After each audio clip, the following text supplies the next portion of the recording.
بسم اللہ الرحمن الرحیم۔ قرآن کریم میں ارشاد باری تعالیٰ ہے کہ بے شک یونس علیہ السلام نبیوں میں سے تھے اور ہم نے انہیں 1 لاکھ بلکہ اور زیادہ لوگوں کی طرف بھیجا۔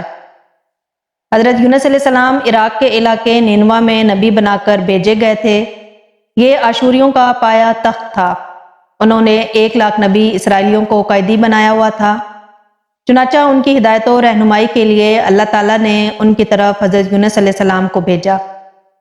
حضرت یونس علیہ السلام ایک عرصے تک اپنی قوم کو توحید کی دعوت دیتے اور بت پرستی سے روکتے رہے، مگر قوم نے ان کی دعوت کو قبول نہ کیا اور انکار کر دیا۔ صرف یہی نہیں بلکہ غرور و تکبر میں مبتلا یہ لوگ دوسرے نافرمان قوموں کی طرح آپ کی دعوت کا مذاق بھی اڑاتے رہے۔ یہ لوگ کفر و نافرمانی میں اتنے غرق ہو چکے تھے کہ کوئی واعظ ان پر اثر نہ کرتا تھا۔ حضرت یونس علیہ السلام کی کوئی دلیل ان کے لیے کارگر ثابت نہ ہوتی تھی۔ حضرت یونس علیہ السلام نے جب یہ دیکھا کہ قوم پر واعظ و نصیحت کا کوئی اثر نہیں ہو رہا تو انہوں نے اللہ سے دعا کی اور بحکم خداوندی قوم میں یہ اعلان کرا دیا کہ 3 دن کے اندر اندر ان پر عذاب آنے والا ہے۔ پھر آپ بستی سے نکل گئے۔ قوم نے جب عذاب کے آثار دیکھے تو وہ اپنی عورتوں اور بچوں سمیت حتیٰ کہ جانوروں سمیت ایک میدان میں جمع ہو گئے اور اللہ کی بارگاہ میں عاجزی اور انکساری کے ساتھ توبہ استغفار شروع کر دی۔ اللہ تعالیٰ نے ان کی یہ دعا قبول فرما کر ان پر سے عذاب ٹال دیا۔ حضرت یونس علیہ السلام ہر آنے جانے والے مسافر سے اپنی قوم کا حال معلوم کرتے رہتے تھے۔ انہیں یہ جب معلوم ہوا کہ اللہ تعالیٰ نے ان کی قوم سے عذاب ٹال دیا ہے تو انہوں نے اپنی تکذیب کے بعد اس قوم میں واپس جانا پسند نہیں کیا، بلکہ ان سے ناراض ہو کر کسی اور طرف روانہ ہو گئے۔ ارشاد باری تعالیٰ ہے کہ وہ مچھلی والے کو یاد کرو جبکہ وہ ناراض ہو کر چلا گیا تھا۔ جب حضرت یونس علیہ السلام نے بحکم خداوندی قوم میں یہ اعلان کر دیا کہ تم پر 3 دن کے اندر اللہ کا عذاب نازل ہوگا تو اس پر قوم نے حضرت یونس علیہ السلام کے اس اعلان پر آپس میں مشورہ کیا۔ اس بات پر اتفاق ہوا کہ حضرت یونس علیہ السلام کو کبھی جھوٹ بولتے نہیں دیکھا گیا، لہٰذا ان کی بات کو نظر انداز نہیں کرنا چاہیے۔ بزرگوں کے مشورے پر یہ طے کیا گیا کہ رات کو حضرت یونس علیہ السلام اگر اپنے گھر میں مقیم رہتے ہیں تو سمجھ لو کہ کچھ نہیں ہوگا، اور اگر وہ یہاں سے کہیں اور چلے جاتے ہیں تو یقین کر لو کہ صبح عذاب ضرور آئے گا۔ آپ رات ہی کو گھر سے رخصت ہو گئے تھے۔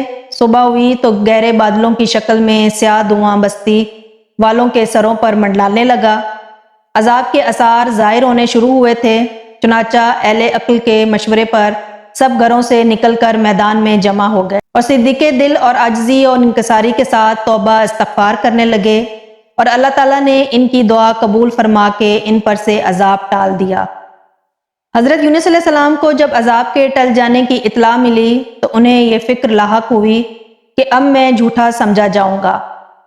بعض روایت میں ہے کہ ان کی قوم میں کسی کا جھوٹا ثابت ہو جانے پر اسے واجب القتل قرار دیا جاتا ہے۔ عذاب ٹل جانے کے بعد حضرت یونس علیہ السلام کا اپنی قوم میں واپس نہ آنا اور اپنی مرضی کے بنا پر ہجرت کا قدم اٹھا لینا اور اللہ تعالیٰ کے آنے والے حکم کا انتظار نہ کرنا ان کی نظر میں قابل گرفت بات نہ تھی، مگر اللہ تعالیٰ کو حضرت یونس علیہ السلام کا یہ طرز عمل پسند نہیں آیا کہ وحی کا انتظار کیے بغیر ایک فیصلہ کر گئے۔ حضرت یونس علیہ السلام دریائے فرات کے کنارے پر پہنچے تو ایک کشتی کو مسافروں سے بھرا ہوا پایا۔ آپ کے اس کشتی میں سوار ہوتے ہی کشتی چلنے لگی۔ راہ میں طوفانی ہواؤں نے کشتی کو آ گھیرا۔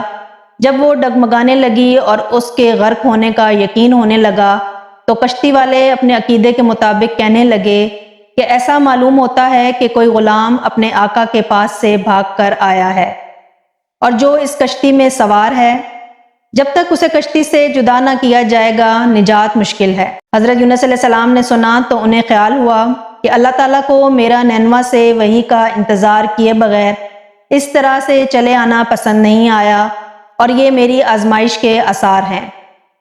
یہ سوچ کر انہوں نے اہل کشتی سے فرمایا، اپنے آقا کے پاس سے بھاگ کر آنے والا وہ غلام میں ہی ہوں، تم لوگ مجھے کشتی سے باہر پھینک دو۔ مگر ملاح اور اہل کشتی ان کے پاک بازی سے اس قدر متاثر تھے کہ انہوں نے ایسا کرنے سے انکار کر دیا اور آپس میں یہ طے کیا کہ قرعہ اندازی کی جائے۔ چنانچہ 3 مرتبہ قرعہ اندازی کی گئی اور ہر مرتبہ حضرت یونس علیہ السلام کا ہی نام نکلا۔ تب مجبور ہو کر انہوں نے حضرت یونس علیہ السلام کو دریا میں ڈال دیا یا وہ خود دریا میں کود گئے۔ اسی وقت اللہ تعالیٰ کے حکم سے انہیں ایک مچھلی نے نگل لیا۔ مچھلی کو صرف نگل لینے کا حکم دیتے ہوئے فرمایا تھا کہ صرف نگل لینے کی ہی اجازت ہے۔ حضرت یونس علیہ السلام تیری غذا نہیں ہے، اس لیے اس کے جسم کو کوئی تکلیف نہ پہنچے۔ حضرت یونس علیہ السلام نے جب مچھلی کے پیٹ میں خود کو زندہ پایا تو بارگاہ الہی میں اپنی اس ندامت کا اظہار کیا کہ وہ اللہ تعالیٰ سے اجازت لیے بغیر اپنی قوم سے ناراض ہو کر نکل آئے ہیں۔ قرآن کریم میں ارشاد باری تعالیٰ ہے کہ اور ظنون جب غصے کی حالت میں چل دیں اور خیال کیا کہ ہم ان پر قابو نہ پا سکیں گے، آخر اندھیرے میں اللہ کو پکارنے لگے، تیرے سوا کوئی معبود نہیں، تو پاک ہے اور بے شک میں قصوروار ہوں۔ اللہ تعالیٰ نے حضرت یونس علیہ السلام کی درد بھری آواز سنی اور دعا قبول فرما کر مچھلی کو حکم دیا کہ یونس کو جو تیرے پاس ہماری امانت ہے اگل دے۔ چنانچہ مچھلی نے ساحل پر حضرت یونس علیہ السلام کو حکم دیا۔ حضرت عبداللہ بن مسعود رضی اللہ تعالیٰ عنہ فرماتے ہیں کہ مچھلی کے پیٹ میں رہنے کی وجہ سے ان کا جسم ایسا ہو گیا تھا کہ جیسے کہ کسی پرندے کا پیدا شدہ بچہ، کہ جس کا جسم بہت نرم اور جسم پر بال تک نہیں ہوتے۔ غرض حضرت یونس علیہ السلام بہت کمزور اور ضعیف حالت میں خشکی پر ڈال دیے گئے۔ اس کے بعد اللہ تعالیٰ نے ان کے لیے ایک بیل دار درخت اگا دیا۔ علماء نے لکھا ہے کہ وہ کدو کی ایک بیل تھی جس کے سائے میں وہ ایک جھونپڑی بنا کر رہنے لگے۔ چنانچہ دن کے بعد ایسا ہوا کہ اللہ کے حکم سے اس بیل کی جڑ کو کیڑا لگ گیا اور اس نے جڑ کو کاٹ ڈالا۔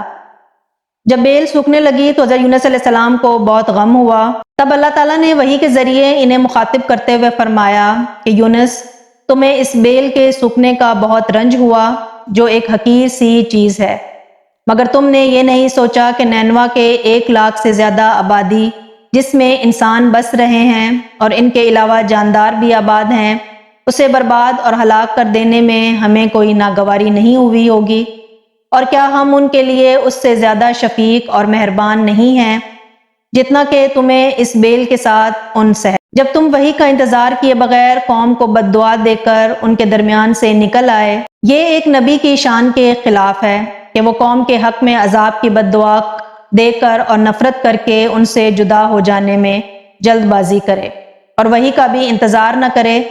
اس میدان میں اللہ تعالیٰ نے یکتینہ کی بیل لگا دی تھی اور فرمایا کہ اللہ تعالیٰ نے ایک پہاڑی بکری ان کے لیے مہیا کر دی تھی۔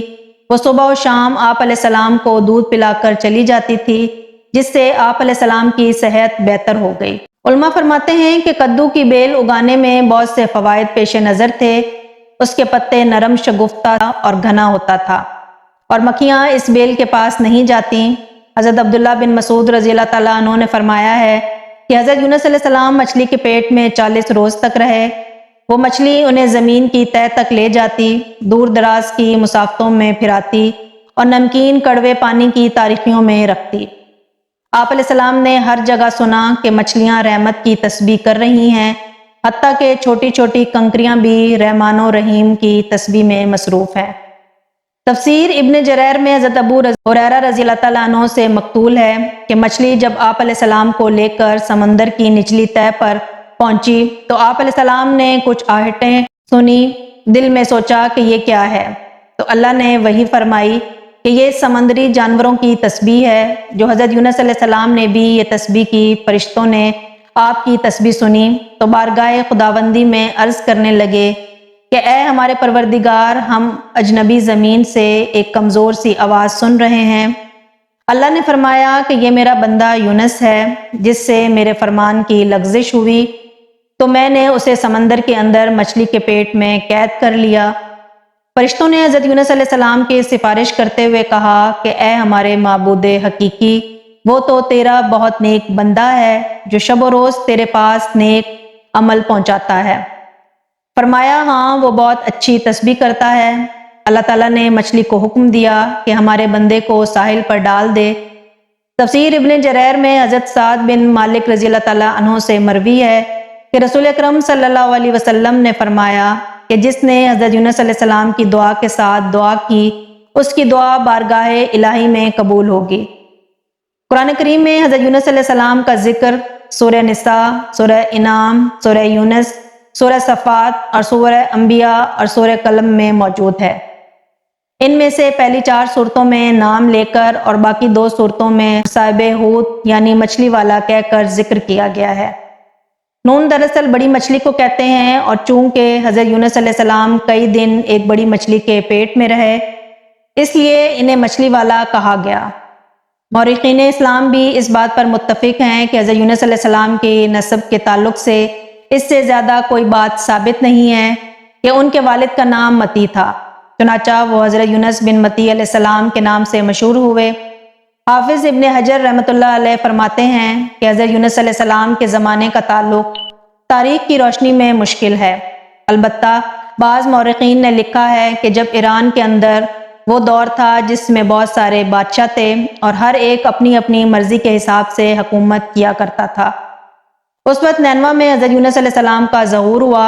حضرت یونس علیہ السلام کی عمر 28 سال تھی کہ اللہ تعالیٰ نے انہیں منصب نبوت پر سرفراز فرمایا اور اہل نینوا کی ہدایت پر مامور کیا۔ آپ اسرائیلی پیغمبروں میں سے تھے۔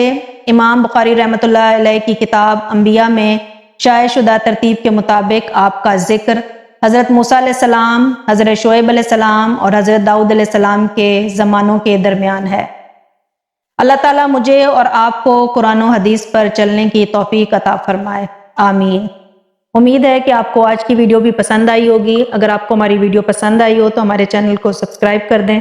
ملتے ہیں نیکسٹ ویڈیو میں، تب تک اجازت دیجیے، اللہ حافظ۔